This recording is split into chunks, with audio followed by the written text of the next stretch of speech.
This is how to factory reset, hard reset, clean and wipe. This is the Samsung Galaxy S9, easy to identify with this back camera, and it says S9 on the back. Let's get started. We're going to hold volume up, side, and power all at the same time. I like to hold volume up and side first, and then power.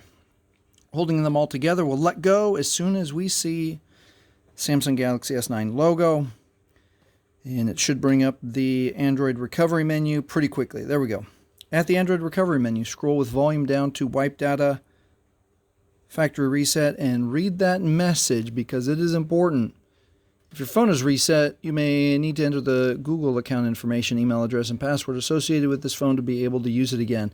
So if you've set up your S9 with your Google or Gmail account, especially if you've turned on the Find My Device security, you will 100% still need to enter your Google email and password to log back into the phone.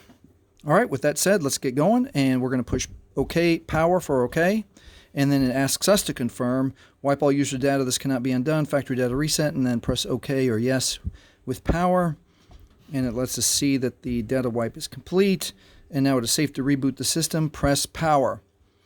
If this has helped you, please like, please subscribe. Thanks for watching. And if you want to see, if you're going to keep using your S9, you want to see how to make it run faster, watch this video next.